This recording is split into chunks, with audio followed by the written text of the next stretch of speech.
Good morning, West Coast. You're tuned into Long Beach Radio, CHM's at FM 90.1 in Tofino and CIMM FM 99.5 in Ucluelet. And, just talking there about the boil water situation that came rolling through Tofino in the last week or so. And, a guy that helped spread that information and is involved in a lot of, I guess the term is emergency services. Is that the... that's a good term. It's the emergency program, I guess, is the overall look at it. Yeah.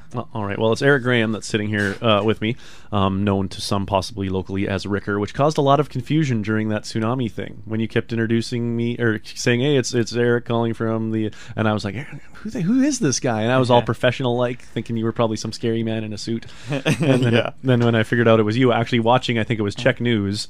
I'm like, "Oh, it's Ricker." Oh. Yeah. Yeah. But anyway, what we're here kind of to discuss, lots of people came to me for information during those sorts of things, which is great. I feel touched that people would think that I might have this stuff and be willing and able to share it on time.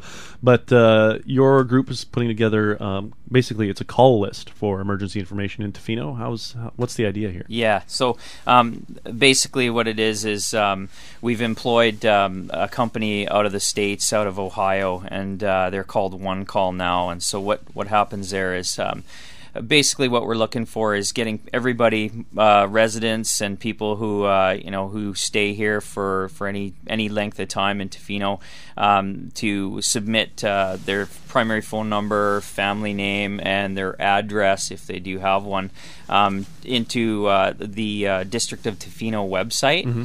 And they can do that by clicking on the One Call Now banner down at the bottom of the on the home page there. And basically, what the company does is they import all these phone numbers and names and addresses into their database.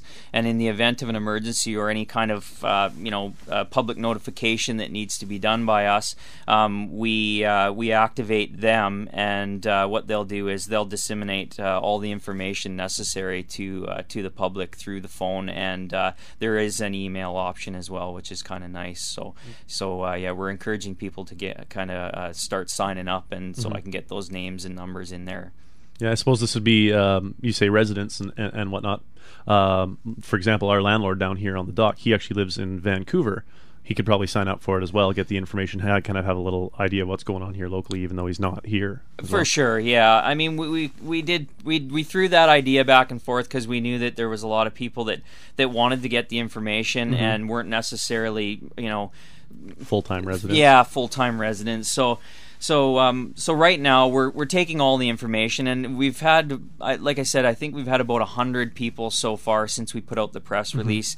We're not heavily screening everybody's information, whether they live in North Van. We realize that this town, I mean, there's a lot of people that have that are stakeholders in Tofino for one reason or another that do want this information and do deserve the information. So we're not screening yet. Like if the numbers get up there and the information gets overwhelming, why do 80,000 people want to know what's happening? That's right. Then maybe we'll start slimming the list down. But so far it's been for the most part, there's some people that I've seen that have say that they're from North Vancouver, like you said, but they've got an address on Chesterman Beach, and so that works. I mean, we want people to know if they have any connection in Tofino whatsoever, that we want to get the word out to as many people as possible. So what sort of things would I be getting a phone call about? The water or a tsunami or like a barren area? How frequent is this going to be?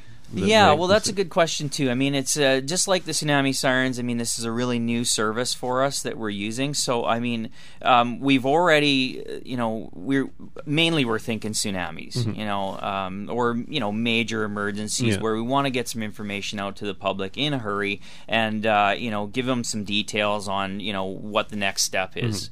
But after going through this water boil situation, we're kind of still in the tail end of it anyway. I think we're starting to go, this could have been a good time to start using that system as well. And I think there's going to be a lot of other things that we can do with it too. It does have a couple other neat options as well. I mean, we can do surveys for people, like we can start a survey and survey or poll, residents and whatnot. So, I mean, there is quite a few different ways that we can use the system. Again, again, it's going to take time to get familiar with it and whatnot. But I think right now our main goal is, in the event that we want to contact a lot of people in a short amount of time, we can use this system, get those phone calls out, and refer them to somewhere else, like yourself, like Long Beach Radio, or the district website, or get them for more information, some specific details. Because, like I was mentioning to you before we started here, is this recording that I'm going to be able, or the information person that's giving the information over the phone, it's not a long conversation that they're going to be able to have over the phone. It's going to be a pretty short relay message. So it'll be quick and informative, and it'll probably link you somewhere else to get more information. To get the full meal deal. You mentioned the tsunami sirens though being a new program and stuff, and you got a little follow up information. I know when you first did the test, there was some equipment that had been damaged in transit and stuff, but that's sorted now. The new stuff's here, installed, and we're ready to party. Yes, yeah. Well, the manufacturers, they're Federal Signal again, a United States company. I mean, they've been, I don't know why it seems to be all the United States stuff that comes up here, but they're more paranoid down there. Local, they like the, and they are. Yeah, I think through FEMA and whatnot, and the stuff that they've been going through down there over the last few years. Yeah. It's a big industry now. But aside from that, so they came up and they got our sirens online once we had them installed. We ran into a few speed bumps, of course. I mean, with any kind of technology and large ticket items, there's always going to be something. And so excuse me. So what had happened is through transit, we think the amplifiers for the sirens, some of them, I think it was about, I'm pretty sure it was about 4 out of 8 of them had their insulators. Some of the insulators apparently in there were kind of ruffled up during the transit, and so they were inoperable. So they troubleshot that right away.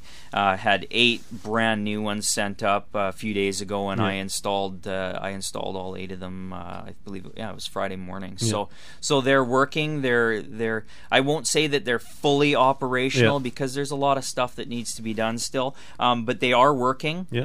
As everybody knows, I mean, they have been tested. Some heard it, some didn't. There's a lot of discussion around that, and I'm willing to take all the comments, and because we really want to provide like some really like 100% coverage in town through tsunami sirens, through other warning systems, the one call now stuff, so that we make sure that everybody's notified when there's an emergency. All right. Well, it sounds like you're taking the steps we need to take to get people informed. I know that after what happened to the March 11th tsunami, now almost a year ago, there was a lot of talk afterwards, lots of people planning and preparing and thinking about what we were going to do or how we could get something done. And personally, it's good to see.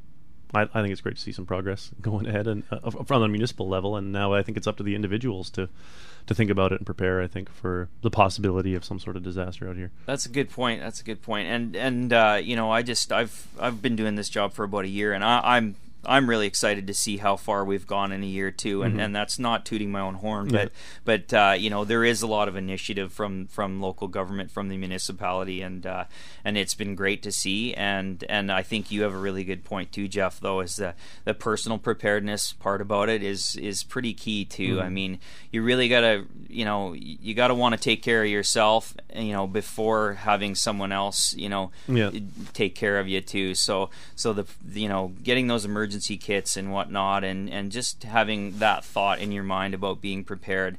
I mean, I think, like we were saying, we've come across a few events in the last year that are carrying that message quite well in people's own minds as to, am I prepared, or should I be more prepared, or what do I need? So it's been good. It's been a productive year, that's for sure. All right. So if people want to sign up for the one call list, probably the best thing to do is go to the website tofino.ca and click on the one call banner.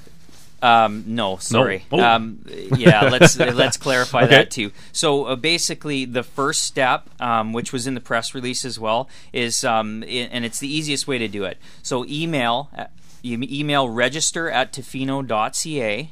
and that will start it off. So Okay. basically, what I need from you is I need your family name, your last name, your primary phone number. The primary phone number is key. Those two things are key, but the primary phone number is key because that's the one that's gonna be used first. I really want to.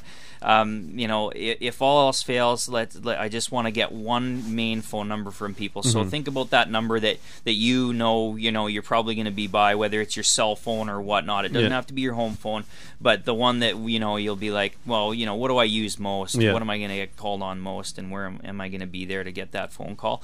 So your family name, your phone number, and we'd like your address as well. But once you get that information to me, I upload it to One Call Now, and then you can go onto the Tofino.ca website.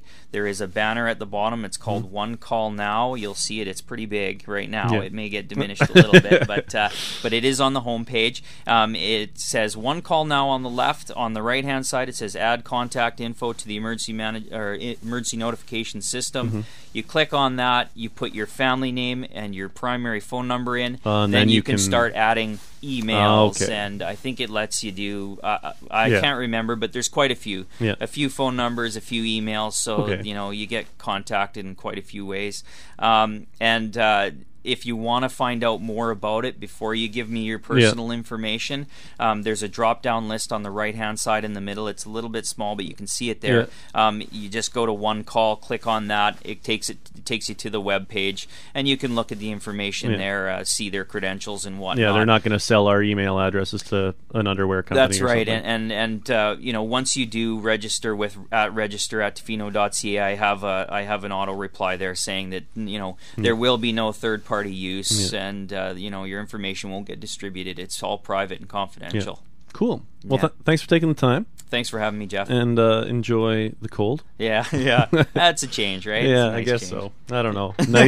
Nice change is generous. Yeah. And I'll talk to you soon. Okay, thanks, for dropping Jeff. in. Register@tofino.ca is the email address. Send your family name and at least your primary contact phone number to get started on the One Call emergency contact list here for Tofino.